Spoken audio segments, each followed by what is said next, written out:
Central Hindu school CHS, आप सभी ने एग्जाम तो दे दिया है, इसके साथ साथ आंसर की भी निकल आया है। हमने आंसर की से अपना नंबर भी मिला लिया है, लेकिन मैम एक डाउट है कि ये एडमिशन किस नंबर पे होगा। हमारा जो भी नंबर है, क्या हमारा एडमिशन होगा कि नहीं। बच्चे, ये सब सवाल आप सभी के मन से आ रहे हैं, बहुत सारे सवाल आ रहे हैं, तो हमने सोचा क्यों ना एक वीडियो बना लिया जाए पेपर एनालिसिस पे और आपके एक्सपेक्टेड कट ऑफ से। ठीक है, पेपर एनालिसिस मींस हमने आपका पेपर देखा, उसमें आपका जो भी सेक्शन था, हिंदी वाला देखा, इंग्लिश वाला देखा, साइंस वाला देखा, मैथ्स वाला देखा, सोशल वाला देखा। उसके बाद हमने डिसाइड किया कि अब बच्चों का जो भी पेपर एनालिसिस हुआ है उसके हिसाब से क्या एक्सपेक्टेड कट ऑफ जा सकती है एडमिशन के लिए, उसका एक वीडियो बनाया जाए और बच्चे के ये जो दुख है कि एडमिशन होगा कि नहीं, जो शंका है, ये जो डर है, उसको दूर किया जाए। ठीक है, तो स्वागत है आप सभी का CHS कंसेप्ट के ऑनलाइन लर्निंग प्लेटफॉर्म पर। मेरा नाम है ओमी त्रिपाठी और आप सभी जानते हैं कि मैंने CHS से ही पढ़ाई की है और आप सभी को CHS में गाइड भी करती रही हूँ, इतने दिनों से आ रही हूँ करती गाइड कि CHS में कैसे एडमिशन लेंगे आप, कैसे क्या क्या होगा। इसके अलावा एग्जाम जब होने वाला था तो मैं आपको पढ़ा भी रही थी। तो चलिए आज ये भी जान लेते हैं कि हमारा जो पेपर था वो किस तरीके का आया था और पेपर के हिसाब से हमारा एक्सपेक्टेड कट ऑफ क्या हो सकता है। ठीक है, तो आगे बढ़ते हैं थोड़ा। देखिए, आपका हम पेपर अगर कंपेयर करें 2024 और 2025 से, ठीक है, 2024 का कैसा पेपर था और 2025 में कैसा पेपर आया, अगर उसे कंपेयर करें तो 2024 का जो पेपर था वो मॉडरेट था। ठीक है, मॉडरेट था, उसको हार्ड भी कह सकते हैं एज कम्पेयर टू 2025। ठीक है, क्योंकि 2025 का जो पेपर आया है वो इजी आया है, वो इजी टू मॉडरेट के बीच में है। काफी सारे, मतलब most of the question you can attempt, और इसके अलावा कुछ क्वेश्चंस तो ऐसे थे कि आप आंख बंद करके अटेम्प्ट कर सकते हैं। हमने बहुत सारे क्वेश्चंस क्लास में ही किया था, आपको याद होगा, तो हमने उनमें से काफी सारे क्वेश्चंस ऐसे आए हैं जो हमने क्लास में किया है। तो अगर वो क्वेश्चंस आपको याद रहेंगे जो हमने क्लास में किए थे, तो बस क्वेश्चन देखते ही मजा आ गया, और यार ये तो मैंने क्लास में किया था, इतना इजी और धीरे से टिक, है ना। तो ऐसे ऐसे क्वेश्चंस भी थे, बड़े इजी क्वेश्चंस थे इस बार तो। लेकिन पिछले साल का जो पेपर था वो थोड़ा मॉडरेट और टफ वाली कैटेगरी में आया था। ठीक है, इसके बाद इस वजह से उसका जो स्कोर आया था वो कम आया था। ओके, आपने अभी आंसर की तो मिला ही लिया होगा, आपने अपना स्कोर देखा ही होगा। तो लास्ट ईयर के जो बच्चों ने मिलाया था उनका स्कोर कम आया था, सभी का कम आया था, ऐसा नहीं एक दो का, सबका कम आया था। इट मींस कि पेपर थोड़ा सा हार्ड था। लेकिन इस बार का जो पेपर है, इस बार का जो स्कोर है, बेसिकली स्कोर की बात करें तो स्कोर इस बार अच्छे आए हैं, बच्चों के काफी अच्छे स्कोर आए हैं, काफी अच्छे रिजल्ट्स दिखेंगे बच्चों के एडमिशन में भी। ठीक है, इस पेपर में कैलकुलेशंस कम थे। ठीक है, काफी कम कैलकुलेशन। अगर मैथ्स की सेक्शन का बात करें तो मैथ्स में आपका काफी कम कैलकुलेशन था, बस थोड़ा सा कैलकुलेट करना था और आंसर आ जा रहा था। ठीक है, प्रॉफिट लॉस से ज्यादा का सवाल आया था। अभी पेपर एनालिसिस भी करेंगे हम धीरे धीरे। ठीक है, बने रहिए वीडियो में। देखिए, पिछली बार जो कट ऑफ था वो लेस गया था, कट ऑफ पिछली बार कम गया था, लेकिन इस बार का जो कट ऑफ है वो इफेक्ट होगा, वो थोड़ा सा ज्यादा जाएगा। और जो मैं अभी एक्सपेक्टेड कट ऑफ गिनूंगी उसमें भी आप 5 नंबर ऊपर नीचे जोड़ के रखना। ठीक है, अगर 5 नंबर नीचे आया तो थोड़ा सा ये डाउट रहेगा कि एडमिशन होगा कि नहीं, लेकिन अगर 5 नंबर ऊपर ही आया, ठीक है, 5 नंबर ऊपर है आपका जो मैं एक्सपेक्टेड कट ऑफ बताने वाली हूं, तो ये मान के चलो कि एडमिशन तो हमारा पक्का है। ठीक है, तो चलो देखते हैं पेपर एनालिसिस को।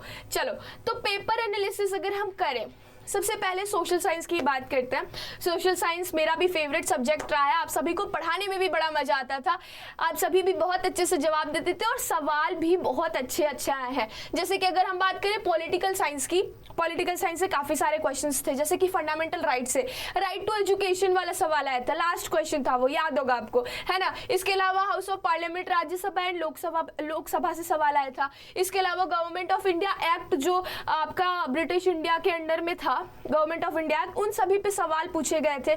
इसके अलावा काफी सारे कॉन्स्टिट्यूशन से भी सवाल पूछे गए थे, यहाँ लिखा नहीं है, मैं लिख देती हूँ, कॉन्स्टिट्यूशन से भी काफी सारे सवाल पूछे गए थे, फंडामेंटल राइट्स वगैरह पूछे गए थे। इसके अलावा इंडियन फ्रीडम स्ट्रगल से भी सवाल आए थे।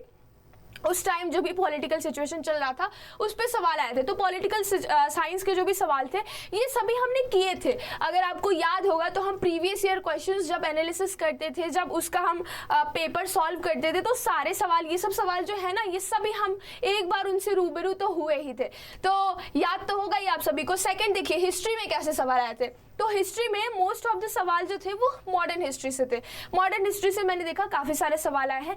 एंशिएंट के भी हमने सवाल किए थे बट एंशिएंट से सवाल नहीं आए हैं, ठीक है। मेडिवल से भी नहीं आया, मॉडर्न हिस्ट्री से ही आपने सवाल देखा है। इसके अलावा रिवोल्यूशन जो 1857 का रिवोल्यूशन हुआ था हमारे इंडिया में, 1857 का, रानी लक्ष्मीबाई वगैरह जो भी थी हमारे फ्रीडम फाइटर्स, उन्होंने किया था, उससे सवाल आए थे। इसके अलावा ब्रिटिश इंडिया के दौरान जो भी हमारी हिस्ट्री रही है, मतलब वही मॉडर्न हिस्ट्री, बेसिकली पूरा मॉडर्न हिस्ट्री पे डिपेंड था हमारा हिस्ट्री इस बार का।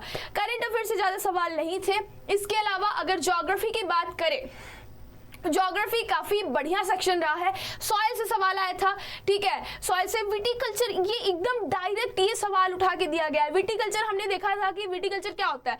विटिकल्चर जिसमें कि ग्रेप्स की खेती होती है, यही पूछा गया था कि ग्रेप्स की खेती को क्या कहा जाता है या फिर विटिकल्चर को क्या कहा जाता है, ऐसी सवाल था, ठीक है। सॉइल पे सवाल आ गया था। रिसोर्सेज हमने पढ़ा था, टाइप्स ऑफ रिसोर्सेज, अलग अलग तरह पे बेस्ड होकर रिसोर्सेज पूछा गया था कि नॉन रिन्यूएबल ही शायद पूछा गया था कि नॉन रिन्यूएबल रिसोर्सेज में इनमें से कौन सा नहीं। सोचो इतना सिंपल सवाल, ऐसे ऐसे तो सवाल आए थे। बहुत अच्छा पेपर था इस बार, लिटरली काफी अच्छा पेपर था। और अगर तैयारी अच्छे से थी, जो मैंने पढ़ाया था उसको अच्छे से पढ़े थे तुम लोग, फिर तो मुझे लगता है सबका एडमिशन पक्का है, ठीक है।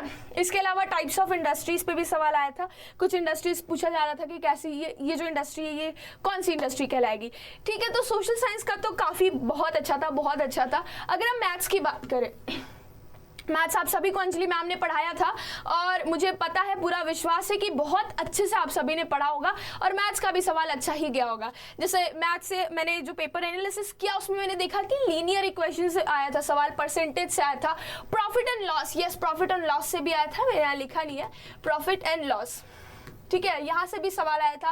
रेशियो से आया था, सरफेस एरिया से आया था, area of rectangle, area of triangle, इन सब से आया था। इसके अलावा ये ट्रायंगल तो हो ही गया।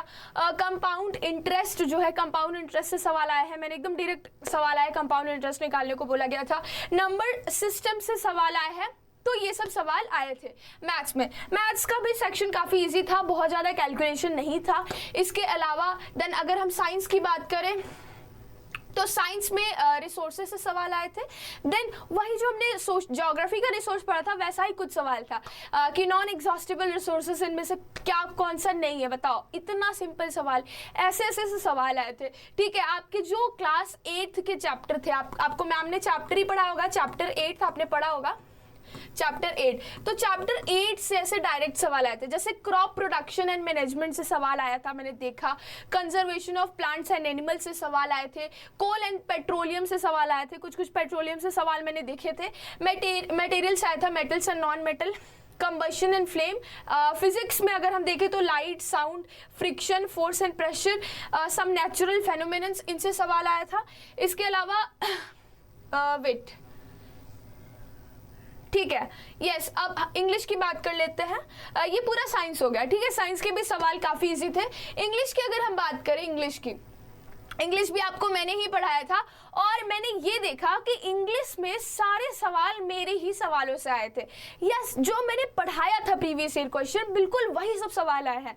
आपके एरर करेक्शन से कितने सारे सवाल थे, 4 या 5 सवाल थे एरर करेक्शन से, और एरर करेक्शन हम रोज सॉल्व करते थे बेटा, याद होगा। एंटोनिम्स और सिनोनिम्स से सवाल थे, एंटोनिम्स और सिनोनिम्स वो भी इतने ईजी जिन्हें हमने सॉल्व किया है। आप सभी को याद होगा जो भी एंटोनिम्स और सिनोनिम्स आए थे, 4 दोनों में थे शायद, उन सभी को हमने सॉल्व किया है, ठीक है। इसके अलावा आर्टिकल से आया था, ए एंड द आपको लगाना था, कहाँ पे ए लगेगा, कहाँ पे एन लगेगा, कहाँ पे द लगेगा, इसके बारे में भी मैंने समझाया था और इसको पढ़ाया भी था। ये भी बहुत ईजी पेपर था, ठीक है। प्रीपोजिशन से सवाल आया था जिसमें कि टेंसेस भी थे, नॉट ओनली प्रीपोजिशन, टेंसेस भी थे। आपको टेंस देखना था, किस टाइम कोई सेंटेंस था उसका टेंस देख के उसको भरना था, फिलिंग द ब्लैंक्स टाइप था। इसके अलावा पैराग्राफ से सवाल आया था, एक पैराग्राफ दिया गया था जो हमने कई बार सॉल्व किया है ना, कई बार सॉल्व किया कि एक पैराग्राफ रहता है उसमें उससे रिलेटेड सवाल रहता है और ये मार्क्स गेनिंग थिंग्स है, ठीक है। तो इंग्लिश का भी सवाल एकदम हलवा था। हलवा जानते हो, हलवा बस मुंह में जाते ही गलते खत्म, मेहनत नहीं करना पड़ता है ना। वैसे ही इंग्लिश के भी पेपर में मेहनत नहीं करना था, बस उसको देखना था और सॉल्व हो गया। और मेरे सभी स्टूडेंट्स अच्छा किए होंगे, मुझे पूरा विश्वास है, क्योंकि पेपर वही था जो हमने पढ़ा था। तो पेपर कुछ अलग से तो था नहीं। और मैंने कुछ बच्चों से बात भी की थी, तो वो कह भी रहे थे कि मैम जो पढ़ाई थी वही आया था। काफ़ी अच्छा पेपर था। हिंदी वाला अगर हम बात करें, हिंदी में जैसे कि रचनाकार से सवाल आया था, रचना और रचनाकार से, जो कि आपको रजनीश सर ने बिल्कुल अच्छे से पढ़ा के रखा है। हिंदी तो मैं जानती हूँ कि हिंदी में कोई डाउट रह ही नहीं सकता, हिंदी बड़ा अच्छा गया होगा बच्चों का, क्योंकि सर जो है, सर तो एकदम उनके पास पूरा रामबाण है, ठीक है। वो जो पढ़ा दिए वहीं से सवाल आता है। और जब वो इतना पढ़ाई दिए होंगे तो आपको तो पता ही होगा, सारे सवाल आए होंगे, जैसे समास, सर्वनाम, प्रत्यय, मुहावरे, पर्यायवाची, संधि विच्छेद। इनमें मुझे बताने की जरूरत ही नहीं है, सारे के सारे इजी सवाल। हमने पेपर एनालिसिस तो कर लिया, सभी सेक्शन से 20-20 सवाल आए थे, 20-20 सवाल। और जैसा कि हमने देखा पेपर बड़ा इजी था, पेपर तो बड़ा इजी था। अब क्या होगा, अब आगे हम देख लेते हैं कट ऑफ लास्ट ईयर का कितना गया था। जैसे कि इस बार पेपर तो इजी आया, लास्ट ईयर पेपर जो था वो थोड़ा सा हार्ड था। जैसे कि जो बॉयज़, अगर हम बॉयज़ का बात करें, बॉयज़ में बॉयज़ का कट ऑफ अलग जाता है, गर्ल्स का कट ऑफ अलग जाता है। पेपर भले साथ में हो रहा है, पेपर कट ऑफ अलग जाता है, क्योंकि कट ऑफ जो है ना वो डिपेंड करता है अलग अलग चीज़ों पे। जैसे कि नंबर ऑफ सीट्स पे डिपेंड करता है, नंबर ऑफ सीट बहुत बहुत इंपॉर्टेंट फैक्टर है। अब जैसे बॉयज़ में तो 100 सीट है, गर्ल्स में तो सिर्फ 30 सीट्स है ना, तो जब बॉयज़ में 100 सीट्स हैं तो वो इनका कट ऑफ अलग जाएगा और 30 सीट के लिए अलग कट ऑफ जाएगी, ठीक है। इसके अलावा पेपर के हिसाब से भी जाता है, पिछले ये ट्रेंड के हिसाब से भी जाता है, ठीक है। कट ऑफ अलग अलग फैक्टर्स पे डिपेंड करता है। तो देखो, बॉयज़ का जनरल कैटेगरी की बात करें तो बॉयज़ का जो कट ऑफ था वो 249 था लास्ट ईयर, जो कि वो 78 क्वेश्चंस ऐसे थे जो वो इजीली कर पाते, ठीक है। और कुछ क्वेश्चंस ऐसे थे 78 के बाद जो वो नहीं कर पाते, ठीक है, हार्ड थे। तो इसी वजह से उनको हार्ड कैटेगरी में रखा गया, मतलब मॉडरेट कैटेगरी में रखा गया पेपर को। EWS का कट ऑफ गया था 231, OBC का कट ऑफ गया था 237, SC एंड STs का 219 एंड 262 कट ऑफ गया था। और ये आप देख सकते हैं कितने सवाल ऐसे थे जो उनसे बन पा रहे थे, ऐसे मतलब उनके लेवल का ऐसा, ठीक है। इसके अलावा गर्ल्स का जो था, गर्ल्स का आप देख सकते हैं 252 कट ऑफ गया था। गर्ल्स हमेशा से आगे रही है, उनका कट ऑफ भी आगे रहा है 252 जनरल कैटेगरी से। EWS कैटेगरी से 249। आप अपने कैटेगरी के हिसाब से देख लीजिए कि आपका कट ऑफ कितना जाएगा, ठीक है। OBC के हिसाब से 252, SCs का 231 और 213 था STs का।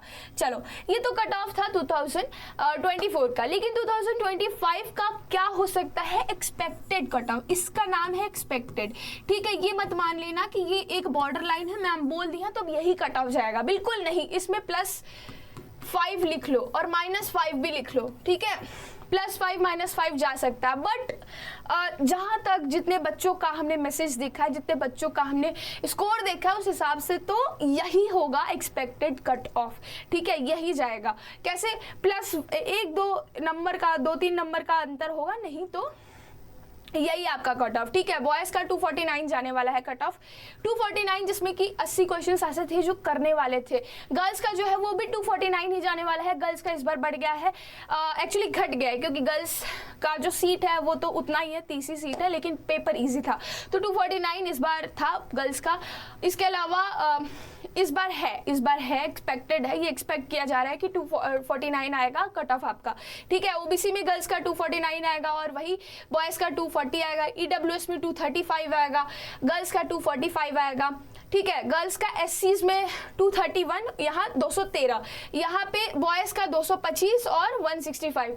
ये सवाल मतलब ये पूरा एक एक्सपेक्टेड कट ऑफ है, ठीक है। ये आपका एक्सपेक्टेड कट ऑफ है जिसका आपको बेसब्री से इंतजार था।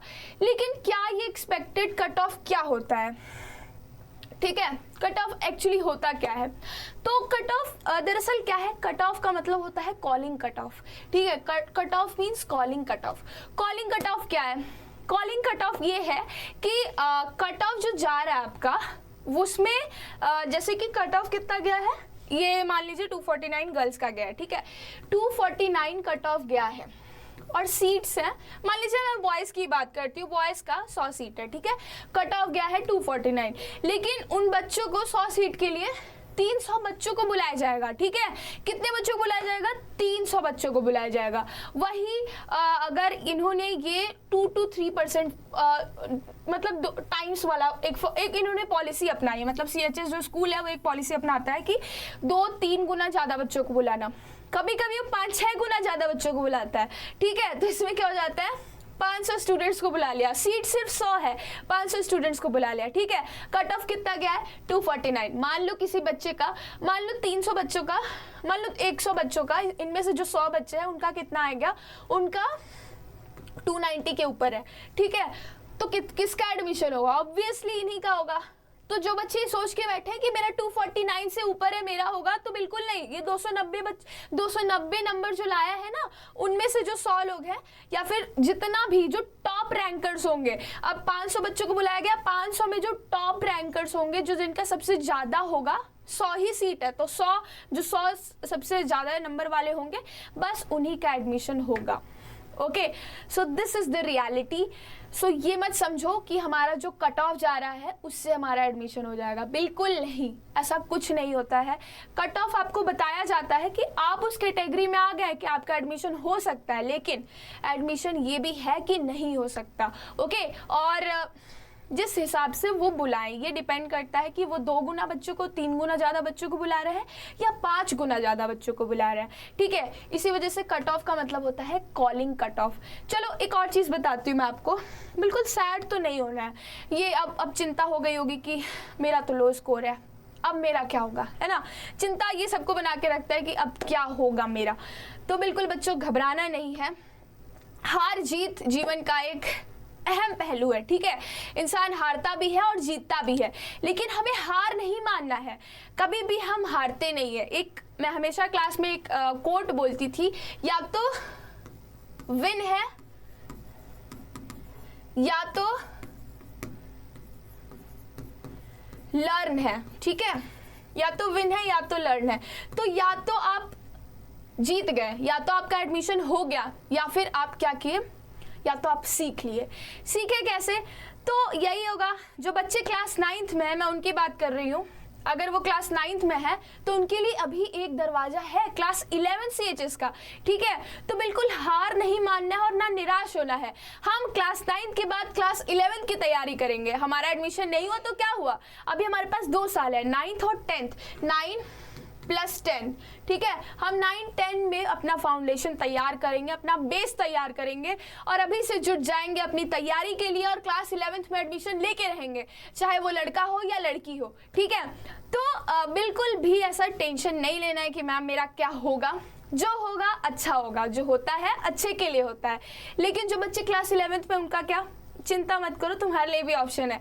तुम्हारे लिए क्या है? तुम्हारे लिए ये है CUET, ठीक है। BHU में एडमिशन पाना है, BHU में एडमिशन पाना है ना, तो BHU में एडमिशन पाने के लिए आप CUET का एग्जाम दीजिए। सिर्फ BHU में क्या, CUET में अगर आप टॉप रैंकर्स हैं तो आपको और भी बहुत अच्छे कॉलेजेस मिल जाएंगे, ठीक है। इसके अलावा BHU सिर्फ CUET नहीं कराता, CUET से आप जैसे BSc कर लिए, ठीक है, BA कर लिए, जो भी BSc AG कर लिए, एग्रीकल्चर, BSc एग्रीकल्चर, BCom कर लिए, जो भी आपको करना है आप कर सकते हैं। बैचलर्स की डिग्री पा सकते हैं, इसके अलावा मास्टर्स की भी डिग्री आप पा सकते हैं BHU से, ठीक है। मास्टर्स की डिग्री आप पा सकते हैं किसी भी सब्जेक्ट में, किसी भी लैंग्वेज का सब्जेक्ट हो, कोई भी सब्जेक्ट हो, BHU में काफ़ी सारे सब्जेक्ट्स आपको अवेलेबल है, ठीक है। बस आपको क्या करनी है, तैयारी करना है अच्छे से मन लगा के। CUET का एग्जाम दोगे, पा जाओगे। कुछ बच्चों को ये नहीं करना है, कुछ बच्चों को करना है इंजीनियरिंग और कुछ बच्चों को करना है डॉक्टरी, ठीक है। तो इंजीनियरिंग के लिए भी है IIT, BHU का IIT भी है, इंडियन इंस्टीट्यूट ऑफ टेक्नोलॉजी। अभी रास्ते बंद नहीं हुए हैं, अभी तो तुम्हारा चैप्टर शुरू हुआ है, ठीक है। अभी तो चले हो नई मंजिल की तरफ, अभी तो एक पन्ना ही खुला है तुम्हारे किताब का। वही है कि अभी पूरी किताब बाकी है तुम्हारी, ठीक है। अभी तो 9th का एग्जाम दियो या फिर 11th का, भी एक ही पन्ना खुला है ना। अभी तुम्हारे पास बहुत सारे ऑप्शंस है, lots of option you have, ठीक है। तो IIT Indian institute of technology में एडमिशन ले सकते हो। इसके अलावा Indian institute of medical sciences, ये भी BHU में है, IMS, इससे आप डॉक्टरी कर सकते हैं और इससे इंजीनियरिंग कर सकते हैं, ठीक है। तो बिल्कुल भी ये चिंता नहीं करना है कि मैम मेरा क्या होगा, अब क्या होगा, वो अच्छा ही होगा, ठीक है। तो अब क्या होगा, जो होगा अच्छा होगा, सब अच्छा होगा और सब अच्छा ही होता है। चलो इसी के साथ मिलते हैं अगले वीडियो में एक नए टॉपिक के साथ। जो भी आपके डाउट्स हैं वो आप मुझे कमेंट सेक्शन में बताना। कोई भी डाउट हो उस पर एक नया वीडियो बन जाएगा, या फिर अगर इजीली बता सकूं तो कमेंट्स में ही बता दूंगी, ठीक है। Thank you very much. Bell icon को प्रेस कर दीजिए, इसके अलावा लाइक कर दीजिएगा वीडियो अच्छा लगे तो। धन्यवाद, टाटा।